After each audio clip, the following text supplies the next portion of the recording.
Presentasi kehadiranmu dalam hidup kami. Karena itu urapi firman-Mu hari ini, supaya setiap kami terberkati karenanya, supaya kami yang lemah hari ini akan kembali dikuatkan. Kami yang menderita, Tuhan Engkau akan berikan penghiburan. Bahkan setiap lutut yang goyah, Tuhan, kekuatan dari surga yang akan kami rasakan melalui pemberitaan firman-Mu.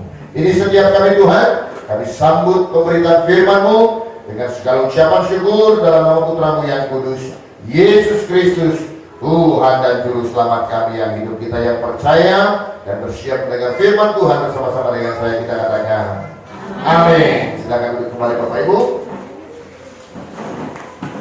Shalom bagi kita semuanya. Shalom. Di nama Tuhan kita boleh berkumpul bersama. Minggu lalu saya tidak hadir karena saya diundang khotbah. Baru ini pengalaman diundang khotbah virtual. Bingung juga saya, kan? Khotbahnya mencak-mencak di depan handphone. Orangnya tak di mana semua, kan begitu. Tapi itu yang terjadi. Ya, pengalaman yang pertama buat saya, kan begitu. Kemudian setelah itu dihubungi, setelah khotbah dihubungi, Pak minta nomor rekeningnya, kan begitu. Kalau dulu kan selama ini kan disalam dapat PK, kan. Sekarang minta nomor rekening, kasih nomor rekening. 1 jam diperiksa belum datang, 2 jam diperiksa belum datang, rupanya 2 hari lagi baru ditransfer, kan begitu. Luar biasa. Tapi kita harus mulai, Bapak Ibu ya, hidup ini tidak ada yang sesuai dengan prediksi kita, tidak ada yang berjalan sesuai dengan yang kita mau. Kadang-kadang kita pikir segala sesuatunya berjalan dengan lancar. Kalau ini jadi jodohku, hidupku pasti akan bahagia, kata sebagian orang. Kalau ini yang jadi kekasih hatiku, pasti semuanya akan beres. Setelah menikah 3 bulan cerai, gitu. Banyak hal yang terjadi. Kita pikir semuanya, kalau dengan konsep-konsep pikiran kita, semuanya kita planningkan dengan baik, kita programkan dengan luar biasa. Tapi, saudara, itu tidak berjalan seperti kemauan kita. Ada hal-hal lain yang seringkali akhirnya membuat segala yang kita rencanakan, yang kita programkan justru berbalik sebaliknya dengan yang kita mau. Saudara yang terkasih, Tuhan menempatkan kita di dunia bersahabat dengan yang namanya pergumulan. Karena apa? Ingat ini Pak, bukan Tuhan tidak mengasihi kita, bukan karena Tuhan inginkan kita menderita lalu dia tertawa-tawa ketika kita dalam kesulitan. Tidak. Yang dia melakukan, dia sedang melatih kita supaya iman yang murni itu kita tunjukkan hanya kepadanya, supaya pada akhirnya di dalam pergumulan itu kita melahirkan potensi kita yang terbaik di dalam pergumulan. Sekarang ini pandemi yang luar biasa. Saya punya pengalaman sedikit sebelum masuk ke firman Tuhannya. Dalam minggu ini selalu bertemu dengan orang-orang dengan cerita sedih, mama papa semua. Kita punya rencana, ya seperti gereja kita sudah, saya lihat di skip sana udah mulai dibongkari bangunan. Waduh, kapan di gereja saya? Ada juga kataku tadi. Dan kemudian saudara, kita diskusi sama departemen musik sambil makan risol, coba rasa 88, endorse ya sekalian ya. Ya, sambil ngobrol kita ya. Nah, kemudian, yaudah. Nanti kita target tuh yang donatur itu, nanti saya coba sounding. Puji Tuhan, baru ngobrol seperti itu besoknya dapat telepon dari yang kita mau itu, ya kan? Nah kemudian saya datang ke rumahnya, saya pikir cerita berkat, nggak taunya, Pak tolong doakan Pak jabatan komisioner. Waduh, macam mana ya? Mau ngomongkan niat kita kan? Astaga, saya pikir. Tapi kita berdoa, percaya saja Tuhan punya maksud dari semua itu. Ini dari mana lagi nih Tuhan, saya pikir. Orang jiran saya, tetangga saya juga telepon, bilang, wah sambil menangis menceritakan pergumulannya, juga akhirnya harus punya rencana harus menjual rumah karena kesulitan hidup terimbas dari corona. Saudara, begitu banyak hal yang menyedihkan, begitu banyak hal-hal yang di luar daripada prediksi kita. Nah saudaraku yang terkasih dalam nama Yesus, Tuhan tempatkan kita di dalam satu pergumulan. Sekali lagi, bukan sesuatu yang menyenangkan buat Tuhan untuk melihat kita menderita, untuk melihat kita bertarung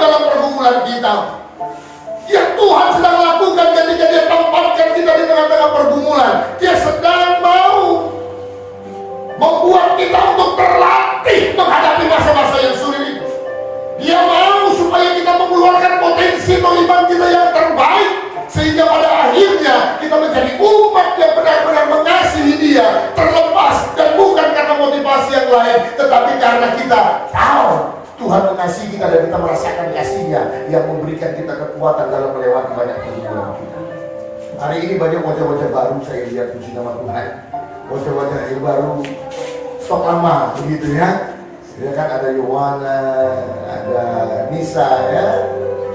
Puji Tuhan. Orang-orang yang saya rindukan sebenarnya.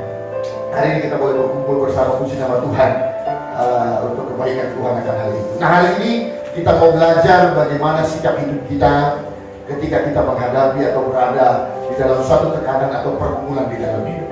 Mari kita buka Alkitab kita dari Mazmur pasal 37 ayat 1 sampai dengan ayatnya yang ke-11, Bapak Ibu.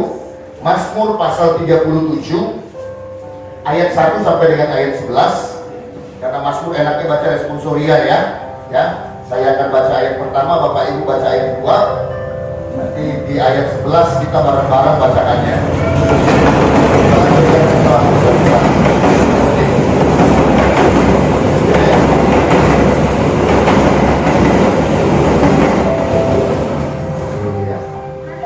Demikian firman Tuhan. Kebahagiaan orang fasik semu. Dari Daud, jangan marah karena orang yang berbuat jahat. Jangan iri hati kepada orang yang berbuat curang.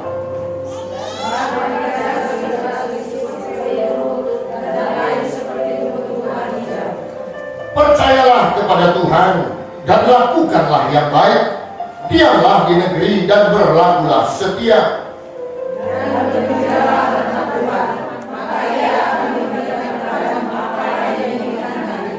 Serahkanlah hidupmu kepada Tuhan dan percayalah kepadanya, dan Ia akan bertindak. Ia akan memunculkan kebenaranmu seperti terang dan terangmu seperti siang. Berdiam dirilah di hadapan Tuhan dan nantikanlah Dia. Jangan marah karena orang yang berhasil dalam hidupnya, karena orang yang melakukan tipu daya.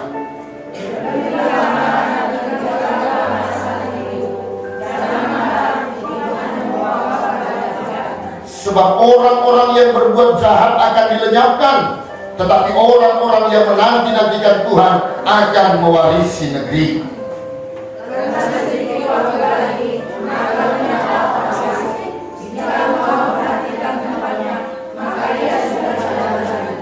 Ayat 11 sama-sama kita baca. Tetapi orang-orang yang rendah hati akan mewarisi negeri dan bergembira karena kesejahteraan yang berlimpah-limpah. Saudara, saya baca portal berita semalam, katanya di satu daerah di Indonesia, daerah Surabaya, katanya orang gila meningkat sampai 100%. Ya, dan kalau saya melintas, kalau pergi ke kantor itu, saya lihat banyak aja orang-orang baru yang mulai tetap-tetap pinggir jalan dan meningkat aqua gitu. Ini kemarin nggak ada loh, tapi hari ini ada nih. Jika kemarin nggak ada, artinya banyak orang mulai tingkat stresnya begitu tinggi. Saya percaya di ruangan ini tidak ada yang mau menjurus ke sana, men. Ya, jangan sampai ya, Bapak Ibu, anak Tuhan nggak boleh seperti itu.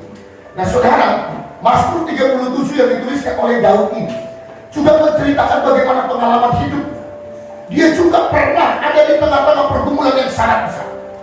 Ingat baik, Daud itu diurapi jadi raja umur 13, tapi baru raja penuh menjadi seorang raja penuh umurnya 40 tahun.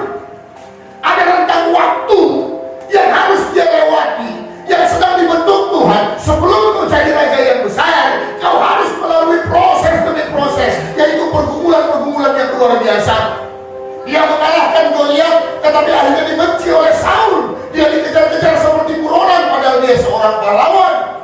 Dia orang yang menjaga bagaimana daerah Karmel dilindungi oleh tentara-tentaranya. Tapi seorang Laban bahkan tidak mau memberikan ucapan terima kasih kepadanya, sampai dia mau membunuh orang tersebut.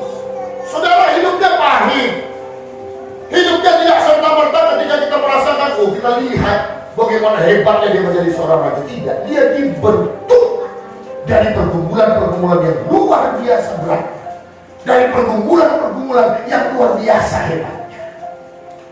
Nah saudara, tetapi di dalam pergumulan, di dalam Mazmur 37 ini, Daud mau katakan, hati-hati. Orang yang sedang di dalam pergumulan, hal biasa yang dilakukan oleh orang yang ada di dalam adalah seringkali membandingkan kehidupannya dengan orang lain. Itu sebabnya di ayatnya yang pertama dia bilang begini, saudara. Jangan marah karena orang berbuat jahat. Jangan iri kepada orang yang berbuat curang. Seringkali di dalam ketika kita ada di dalam pergumulan, kita mulai membandingkan hidup kita dengan orang lain. Mulai kita menolehkan pandangan kita kepada orang lain. Seringkali ketika kita di dalam suatu himpitan yang sangat besar, kita mulai melihat orang lain, lalu mulai kita memperkatakan kepada Tuhan, Tuhan kenapa harus yang ini terjadi padaku? Aku bukan orang yang jahat kali, aku bukan orang yang bagaimana kali, tetapi kenapa harus seperti ini yang terjadi kepadaku? Dan Daud mau bilang, tidak usah bandingkan antara hidupmu dengan hidup orang lain, karena Tuhan mau membentuk setiap kita dengan rencananya masing-masing, dengan pola yang Tuhan sudah siapkan. Itu sebabnya saudara tidak perlu membandingkan hidupmu dengan hidup orang lain. Banyak orang begini, apalagi di dalam pernikahan ya. Mungkin seorang laki-laki ketika melihat seorang gadis, wah ini bagus ini bakalan hebat ini kalau menikah denganku. Akhirnya ada beberapa temannya yang memilih yang cantik. Atau begitu juga perempuan, abang ini yang paling bagus. Ketika menikah ternyata tak seindah warna aslinya. Iya kan? Tak seindah warna asli. Mungkin Joanna merasakan itu dulu, gitu ya. Abang ini yang paling bagus nikahnya. Ya. Akhirnya saudara menikah. Nah di dalam perjalanan pernikahan, ketika terjadi konflik, ketika terjadi masalah, akhirnya seringkali banyak dari antara orang-orang itu mulai melihat kehidupan kepada yang lain. Apalagi sekarang zaman Facebook, ya kan Bu, ditengoknya mantannya tadi ya kan, hidupnya tengok mau liburan ke Parapat gitu ya kan, ke Niagara Falls. Aku ditanya sendiri aja terus gak kemana-mana. Kalau seandainya nggak sama Suta Barat aku nikah sama mereka yang lain waktu itu, ditengok, wah udah hidup Pertamina, mungkin begitu. Udah toke gas, mungkin begitu. Ada. Kita seringkali tertarik untuk mulai membandingkan hidup kita dengan yang lain. Kita merasa bahwa aduh, saya salah pilih. Oh, aku nggak layak mendapatkan hidup yang seperti ini. Tetapi Daud mau bilang hal seperti itu tidak boleh kita lakukan. Pak Bu, minggu lalu saya katakan di dalam khotbah saya, mulailah kita buat hashtag gitu loh. Karena ini masa-masa yang sulit. Hashtag itu maksudnya kalau dulu waktu ada bom Bali, saudara rame-rame orang Indonesia selalu mengkumandangkan atau kami tidak takut, kan begitu. Kemudian waktu kemarin 17-an kami Pancasila, kan begitu. Nah, kita juga sebagai orang percaya, ayo kita juga dengungkan hal ini. Kami adalah umat-Mu Tuhan. Ini yang harus kita tanamkan. Saudara tidak perlu bandingkan hidupmu dengan yang lain. Kamu adalah umat pilihan Tuhan. Saudara dan saya adalah sesuatu yang dibentuk dari Tuhan. Bahkan kita Yeremia bilang, dari sejak kandungan ibumu, aku sudah mengenal engkau. Dia tahu apa yang sedang dia renda dalam hidup kita. Masa-masa sekarang boleh sulit, masa-masa sekarang boleh penuh tekanan, segala sesuatu berjalan dengan sangat menyulitkan. Tapi dengar ini baik, saudara dan saya adalah umat pilihan Tuhan. Kita umat Tuhan, dan Tuhan tidak akan membiarkan umatnya, dan Tuhan tidak akan membiarkan umatnya. Pak Bu, jangan membandingkan hidupmu dengan orang lain, dan kemudian jangan mau mengalami seperti orang lain. Dengan ini baik, apa yang kita lihat dari orang, semua itu kalau orang Karo bilang penatapan deleng katanya, bagi natap deleng, artinya seperti melihat gunung. Gunung itu kalau dari jauh cantik, indah, hijau. Begitu kita masuk gunung, waduh, pohon besar-besar, segala macam ular ada di sana. Biar payah-payah banyak sekali sana mendukung perjalanan yang bukan sesuatu yang mudah. Kita seringkali menjadi iri dengan orang lain. Kita pikir, enak kali lah hidup Pak Gembala ini, ya kan? Yang nggak tahu ya kalian bagaimana pergumulan saya. Ini, wah enak kali lagi. Enggak. Stop comparing. Wah, saya Inggris ya kan. Tulisnya benar ya. Nanti kalau salah dikoreksi. Stop untuk membandingkan hidup kita dengan orang lain. Saudaraku yang terkasih dalam nama Tuhan Yesus, karena apa? Tuhan punya cara sendiri-sendiri buat kita. Seperti kertas, dia adalah pelukis. Ketika dia diberikan sebuah kertas, biarkan dia yang melukis apa yang dia mau karena dia lebih tahu. Begitu juga hidup kita. Jadi jangan bandingkan hidupmu dengan yang lain. Apa yang kau alami hari ini, pergumulan yang kau hadapi saat ini, biarkan Tuhan aku tahu. Satu saat nanti gambar yang jelas Tuhan akan berikan kepadamu. Lalu saudaraku, jangan menjadi jengkel dan iri sama orang lain. Ini juga penyakit kita. Kita suka iri. Ada orang lain berhasil, mulailah kita kata-kata, iyalah dia anak orang kaya, iyalah modal dia banyak, iyalah duit segala macam. Tidak usah. Kalau Tuhan izinkan dia berhasil, puji nama Tuhan. Tidak perlu iri dengan apapun. Oh ya, ini banyak hal juga. Kadang-kadang saya juga dalam doa juga, Tuhan kok susah kali lah untuk beli tanah gereja saja. Kita tengok gereja yang besar tadi, jangankan tanahnya, satu spekernya harganya 800 juta, satu speker. 800 juta tadi udah kayak mana untuk gereja kita kan begitu. Come on, pada akhirnya Tuhan ajarkan, tidak perlu. Dengan caraku, dengan modelku, dengan waktuku, semua akan terjadi. Karena itu saudaraku, kalau hari-hari ini saudara mengalami pergumulan, biarkan Tuhan yang bekerja. Biarkan kau tetap berjalan saja. Percaya satu hal, kami umatmu Tuhan, dan engkau tidak akan pernah membiarkan kami. Nah saudaraku, kenapa Daud katakan jangan iri dengan orang lain? Karena kita itu berbeda, saudara. Kita berbeda dengan orang jahat. Banyak itu saya lihat orang anak Tuhan juga, Pak, kalau tahu bertobat itu susah. Makin susah hidupku setelah dalam Tuhan, katanya. Kalau tahu kayak gitu Pak, mendingan aku tetap jadi orang jahat. Salah. Jangan. Adalah yang paling beruntung ketika kita telah ditentukan Tuhan untuk menjadi umatnya dan menjadi orang baik. Jangan mau berdosa karena orang lain. Jangan mau jatuh hanya gara-gara mengikuti orang lain. Ingat ini baik. Rasul Daud berkata apa? Bahwasanya kemunjuran orang fasik itu hanya sementara.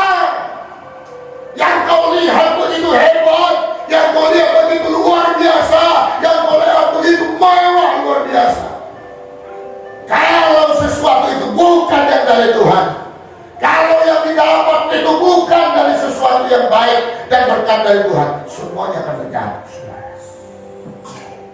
Ada seseorang yang saya kenal itu PNS. Kalau jalannya aja dan menunjukkan dia soal, jalannya aja beda. Punggungnya pundaknya ini jalan, wah. Walaupun orangnya kecil, mungkin tapi jalan udah ada di busuk. PNS. Kan begitu. Kita yang orang tua bangun rumah, enak kali PNS itu ya. Makanya orang mati-matian jadi PNS. Kemudian saudara, ditengok orang tua punya mobil, anak-anaknya ada semua, dan kemudian anaknya bandel pula, dibelain. Sampai akhirnya, saudara dengar ini Pak, anaknya kecelakaan, lalu kemudian harus diobati dengan proses yang sangat panjang dan sangat parah. Orang kepalanya itu tidak bisa dibagusin, jadi untuk sementara otak anaknya disimpan dulu di perut, sampai ini semua diimplan dengan baik. Terus apa yang bakal dia punya gak akan habis? Semuanya. Tetapi biarlah, walau dengan berkat yang kecil, berkat yang sedikit, tetapi kau dapatkan dengan kebaikan, kau dapatkan dengan kebenaran,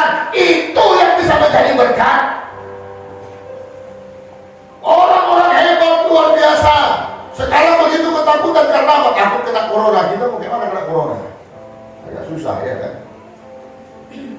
Karena kita nggak mau pergian jauh-jauh, kita hanya di sini dan segala macam. Bapak Ibu yang terkasih dalam nama Tuhan Yesus Kristus, jangan mau berdosa karena tingkah laku orang yang berdosa. Kalau dia memilih untuk berdosa untuk mendapatkan segala sesuatu di dunia, dia itu jadi pilihan. Saudara dan saya sebagai umat Tuhan harus tahu. Dengar ini baik, saudara. Jangan lebih baik hidup yang benar daripada memiliki sesuatu dengan cara yang tidak benar. Pilihlah hidup dalam kebenaran. Pilihlah untuk setia menjalankan kebenaran. Pak, Daniel, Sadrak, Mesak, Abednego adalah contoh dari orang yang bisa dipercaya oleh Tuhan. Ayo sembah patung yang kubuat, kata Nebukadnezar. Tidak Tuhan, kami hanya menyembah kepada Yahweh. Kami hanya menyembah kepada Tuhan Israel. Wah, kau memberontak, terserah Tuhanmu. Tuhan mau bilang, dimasukkan ke dalam perapian yang menyala-nyala. Mereka takut tidak, perkataan mereka begini sebelum dimasukkan. Tuhan, kalau seandainya kami mati di dalam api yang menyala-nyala itu, kami tidak akan mengkhianati Tuhan kami. Itu memang kehendak Tuhan harus terjadi kami mati. Tapi kalau seandainya kami pun tidak mati karena itu, kami pun tidak akan mau menyembah apa yang Tuhan katakan. Dan kemudian dilemparkan mereka dalam api. Mereka diselamatkan oleh Tuhan. Mereka tidak terbakar. Satu benar. Daniel orang yang setia untuk beribadah. 5 kali satu hari dia berdoa menghadap ke Yerusalem. Dia tidak peduli aturan itu dilarang dan sebagainya. Dia tetap menjadi orang benar. Dia dimasukkan ke dalam gua singa. Orang berpikir dia pasti akan mati, tetapi kenyataannya singa-singa itu tertutup mulutnya. Apakah mereka menjadi orang-orang biasa? Tidak pada akhirnya, karena mereka hidup di jalan yang benar, memilih untuk berani menjadi orang-orang benar. Tuhan meninggikan mereka, Tuhan mengangkat mereka, tidak menjadi ekor tetapi menjadi kepala-kepala. Pak Bu, jangan masa yang sulit membuat kita kompromi dengan dosa. Amin. Jangan masa yang melelahkan membuat kita pada akhirnya jatuh menjadi orang berdosa. Kita harus tetap memilih menjadi orang-orang yang benar. Saudaraku yang terkasih dalam nama Tuhan Yesus Kristus, pada akhirnya Daud bilang begini, jangan kemana-mana. Kalau kamu dalam pergumulan, jangan kemana-mana. Tetaplah berdiam di negeri. Artinya apa, saudara? Tuhan mau memberikan berkat buat kita.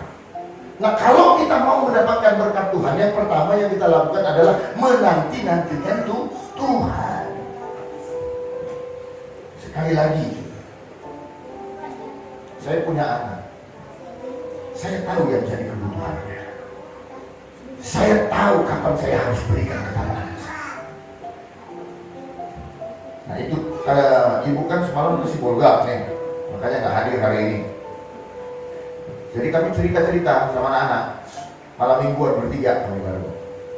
Jadi cerita, kalau sama papi kata kalian, enak kali, minta sama papi langsung dapat, dikasih cair terus. Ayo, dalam hati saya mau kami udah juga jadi, ya kan? Loh, kalau sama mami kayak mana Pak? Kalau sama mami banyak kali syaratnya. Harus belajar baik, katanya. Udah bagus aku belajar papi, tapi menurut mami kurang juga kata sekarang. Jadi pusing papi, sama mami itu payah kali kita dapat reward, payah kita dapat apa? Sama hati saya, memang saya selalu terlalu lembek ini saya pikir sama mereka. Bangsa nggak tega. Tapi saya melukiskan begini saudara, ya, untuk mendapatkan janji Tuhan, untuk menerima janji Tuhan, Tuhan mau melatih kita. Ayo, kamu jadi orang yang layak dipercaya untuk menerima janji. Karena itu dia biarkan kita untuk tetap bertahan dan mendesikkan menanti-nantikan Tuhan. Kadang saudara kita nggak menyadari bagaimana berkat Tuhan itu sebenarnya ada di dalam kehidupan kita hari lepas hari. Para dokter penuh dengan ketakutan kapan saya kena corona. Kita bisa berjalan ke sana kemari melakukan aktivitas kita diberikan Tuhan keselamatan, tapi sering tidak kita syukuri dan hari dalam kehidupan kita. Kemarin saya harus khotbah kembali manual pakai Alkitab pada waktu ibadah online yang minggu lalu. Karena hari Sabtunya saya dapati tablet saya ini nggak bisa dicas, nggak bisa hidup. Waduh, silakan bisa dia. Lagi masa sulit. Kemudian pas hari Seninnya saya singgah ke service center Samsung di Gatot Subroto. Saya masukkan, tolong dicek. Terus setelah setengah jam mereka panggil saya, lalu bilang, Pak, tablet Bapak ini kerusakannya parah. Oh iya, kenapa? Ini terbakar Pak, IC, mesin IC, macam lah segala macam dibilang IC. Berapa kira-kira perbaikannya? 2 juta rupiah Pak. Alah Pak, ngapain Bapak perbaiki 2 juta? Mending Bapak ambil tablet yang baru lah. Itu baru keluar S6e. Berapa harganya? 7 juta sekian. Wah, dari mana lagi 7 juta? Iya kan? Saudara, dalam hati saya susah. Tapi mau gimana dibuat? Anak-anak belajar online jadi pakai tablet saya.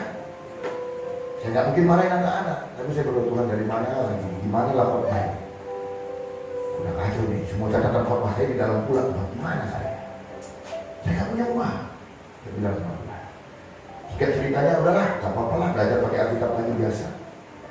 Hari Jumat, saudara, kebetulan ada waktu lowong, saya sempat iseng-iseng, kenapa nggak ke counter Samsung yang di Plaza Medan Fair aja coba, saya pikir begitu.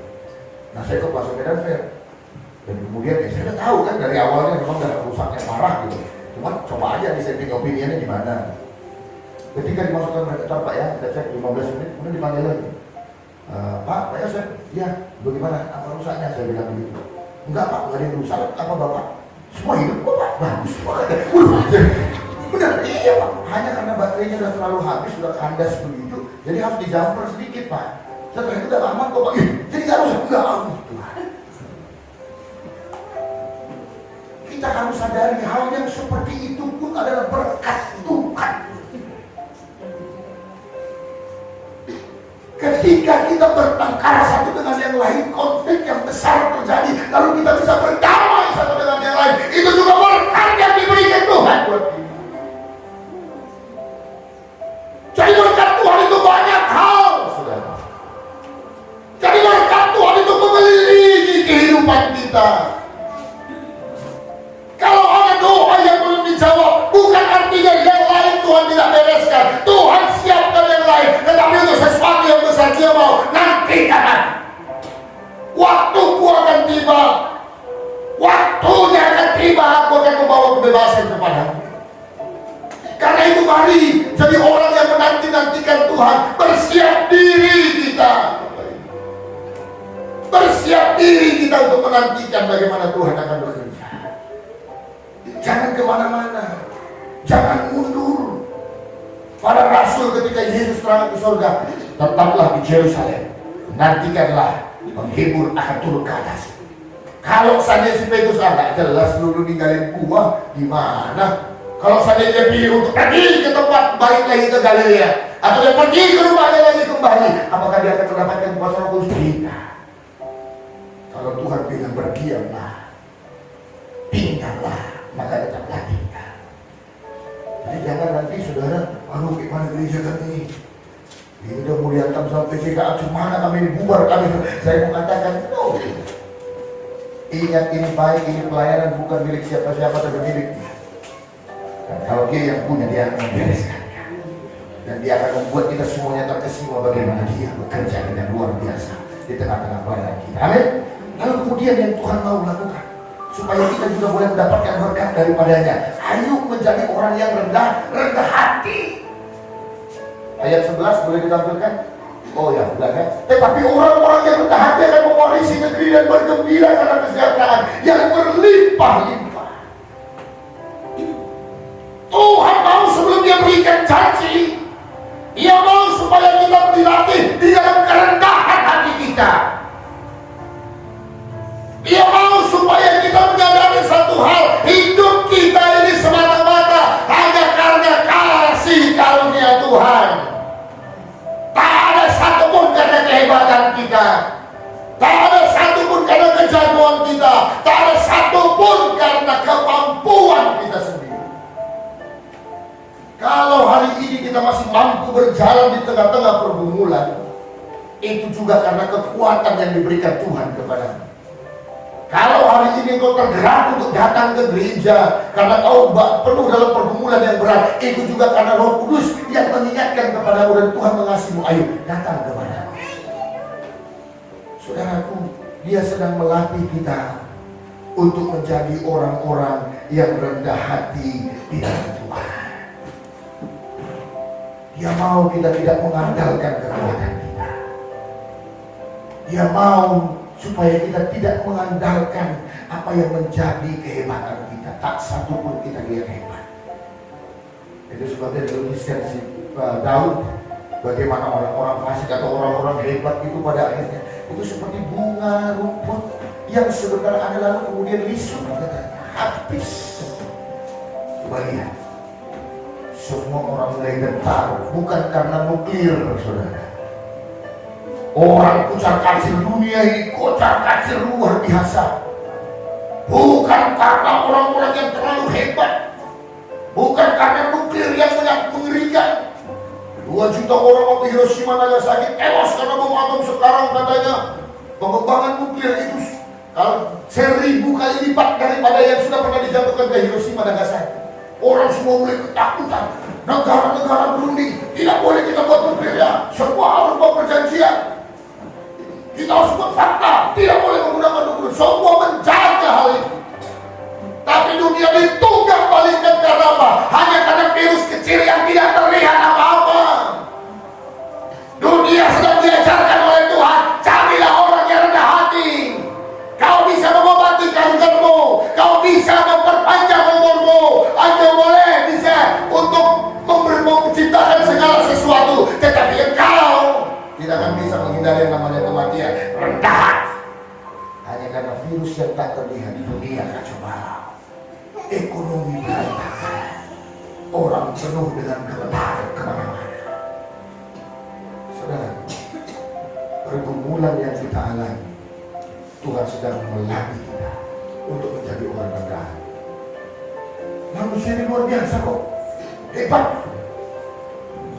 Ada orang yang kemarin itu nggak punya anak, Bu, nggak punya anak sekian tahun, akhirnya program bayi tabung. Gampang. Di Malaysia gampang banget, bayi tabung. Akhirnya jadi anak jadi sehat-sehat. Kemudian setelah itu dia membuat program anak yang kedua. Saudara tahu, dia minta lagi, Bu, ditawarkan dokter, sekarang ada program baru. Apa itu? Kita bisa setel alat kelaminnya apa? Wih, hebat. Kromosom X-nya itu juga apa bisa dipilah-pilahnya, karena kan kromosom X dari untuk menciptakan perempuan atau laki-laki dan segala macam kombinasinya.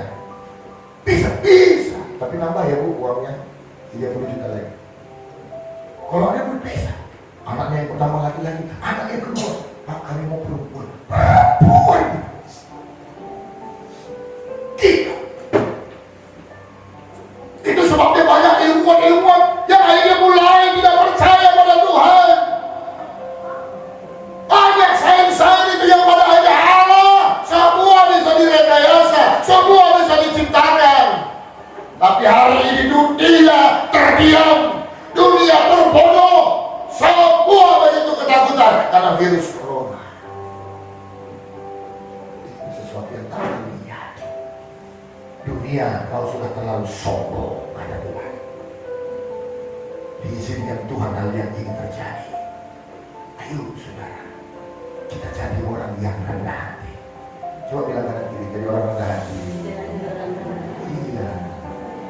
Udah cantik, rendah hati, rajin menabung, rajin gereja, bagus sekali kan? Ini udah jelek, mentikung, barbar pula lagi. Wah, daya orang. Ya kan? Pinter, rendah hati, suka membantu orang, senang nggak? Ini udah dongok sangat banyak. Parah orang. Giliran dia datang ke warung kopi pikir semua bubar, ya kan? Kenapa? Kayak kacangnya juga kan? Pak, diingatkan istri dengar. Amin. Kalau diberikan istri masukan dengar. Jadi kita laki-laki juga sering kayak gitu. Enggak, kau lebih pintar. Enggak, kau lebih hebat. Dengar. Orang resep risolnya aja buatan istri kok. Dengerin apa kata istri. Ya kan? Jangan bandel. Ya istri juga gitu. Jangan juga besar kepala. Kalau suami dan istri sama-sama jadi pribadi yang rendah hati, bahagia gak rumah tangga? Wah, wah, ada damai gak? Damai. Kalau di gereja kita semuanya orang yang rendah hati, damai gereja kita. Kalau di masyarakat tetangga-tetangga kita jadi orang yang rendah hati semuanya, damai masyarakat kita. Tapi kalau di jam roha perang, pasti perang, pasti ribut. Saudara, Tuhan mau supaya kita terlatih di dalam kerendahan. Orang yang bisa karena sama-sama gak rendah hati. Bukan aku yang salah, Pak. Dia yang begini, dia yang begini, dia yang begini, dia yang begini. Bilang sama pasangan, oh enggak Pak, dia yang kayak gini, dia semua dengan kebenarannya. Akhirnya apa? Bisa. Karena semua menganggap dirinya benar. Padahal ketika perpisahan itu terjadi, hanya mengakibatkan luka yang ada di hati. Bapak Ibu, Tuhan mau dalam pergumulan kita dilatih dalam kerendahan. Lalu yang terakhir, saudara, yang terakhir, Tuhan mau supaya kita dalam tengah pergumulan bergembiralah di dalam Tuhan. Gimana caranya bisa gembira dalam Tuhan, Pak? Risol gak laku hari ini. Gimana mau gembira dalam Tuhan, Pak? Gaji dikurangi karena COVID. Gimana mau gembira, Pak? Suami gak kerja lagi, listrik gak turun-turun, anak sekolah tetap bayar walaupun apa, tambah lagi uang kuotanya, Pak. Gimana caranya bergembira? Saudara, di dalam Kisah Para Rasul suatu ketika Paulus mengisi bersama dengan rekannya yaitu Silas. Lalu kemudian terjadi heboh di Filipi sana. Akhirnya dia dipenjara karena membuat kerusuhan, dianggap orang, difitnah orang, membuat kerusuhan. Mereka dipenjara, mereka sudah dipenjara, mereka dirantai pula. Tetapi apakah Paulus ketika dipenjara, apakah manggil sama Tuhan, aku akan memberitakan Injilmu? Kenapa aku harus dipenjara? Tuhan, kok begini nasibku? Aku buat yang baik, tapi kenapa aku harus dipenjara? Tidak. Ketika mereka dirantai, ketika mereka dalam penjara, Paulus dan Silas harus tidak bisa bicara. Mereka bernyanyi-nyanyi memuji Tuhan. Mereka bergembira di dalam Tuhan. Mereka bersuka cita. Lalu apa yang terjadi? Terjadilah gempa bumi. Apa yang terjadi? Rantai yang membelenggu mereka putus.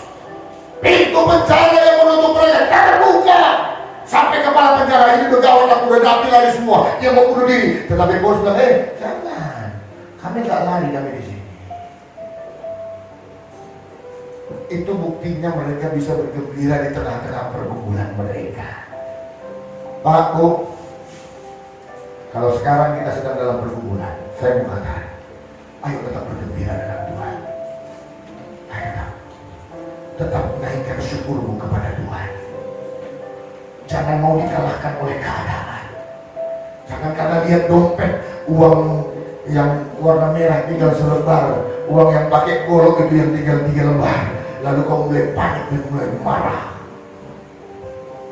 Nah, kebahagiaan kita tidak terletak pada uang yang kita punya. Amin.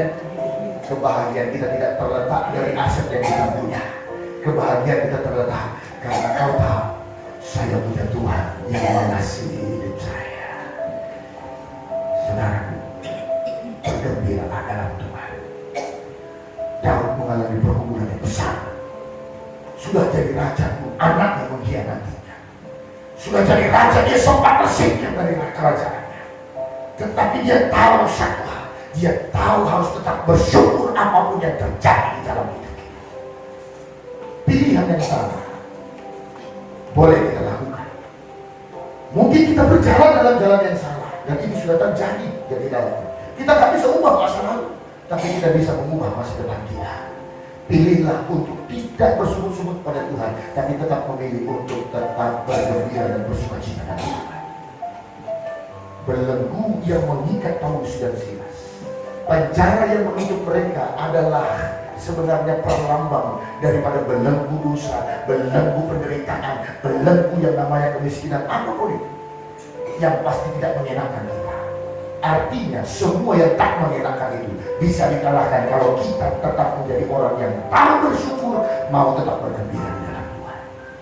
Uang tidak ada, beras mungkin sudah menipis, bantuan dari pemerintah tidak ada, tetaplah bersuka cita. Tuhan, aku tahu kawan, Tuhan, aku tahu kawan, aku tahu Tuhan, Engkau luar biasa. Itu yang Tuhan mau, saudara. Sehingga pada akhirnya pergumulan yang kita hadapi akan kita lewati dengan kemenangan bersama-sama dengan Tuhan. Pak, Tuhan mau supaya kita tidak perlu takut melihat ombak yang besar.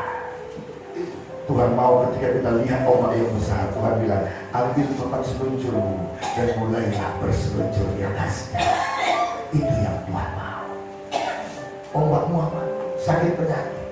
Ombakmu apa? Keuangan. Ombakmu apa? Teman hidup. Ombakmu apa? Usaha yang gak berjalan. Saya mau bilang, berselancarlah di atasnya. Tuhan mau kita menikmati hidup kita, karena pada akhirnya orang yang percaya dia adalah Tuhannya dan kita adalah umatnya, dia akan membawa kemenangan, dia akan mendapatkan kemenangan di dalam hidupnya. Tetap percaya kepadanya, jangan meninggalkan dia, berkatnya akan diberikan.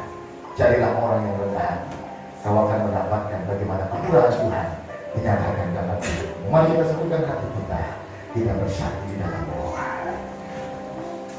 Puji dan syukur Bapa untuk kebaikan, untuk kemurahan yang kau berikan bagi kami. Terima kasih buat kebenaran firman yang sudah boleh kami dengarkan pada minggu hari ini. Tuhan Yesus, semua Engkau Allah yang sangat mengasihi.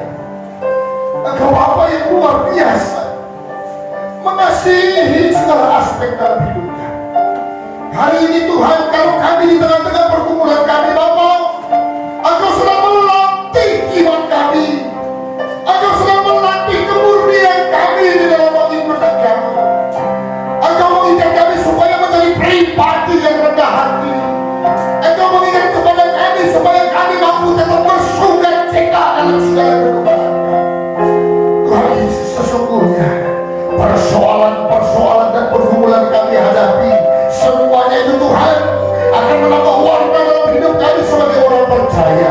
Jangan biarkan kami takut menghadapi itu semua, tetapi kami percaya Tuhan, kami akan bisa mengatasi gelombang itu bersama-sama dengan Engkau yang mengasihi kami. Terima kasih Tuhan untuk berkat firman-Mu yang kembali mengingatkan kepada kami. Tak perlu kami bandingkan hidup kami dengan yang lain Tuhan, karena Engkau pelukis kami, pelukis hidup kami yang tahu dengan segala konsepnya apa yang terbaik bagi hidup kami. Terima kasih Tuhan Yesus. Terpatrailah firman-Mu dalam hidup setiap anak-anak-Mu.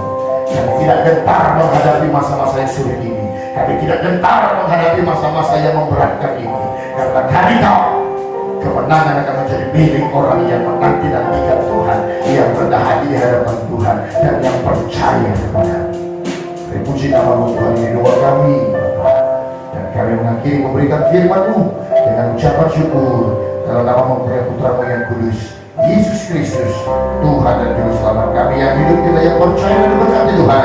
Bersama-sama kita katakan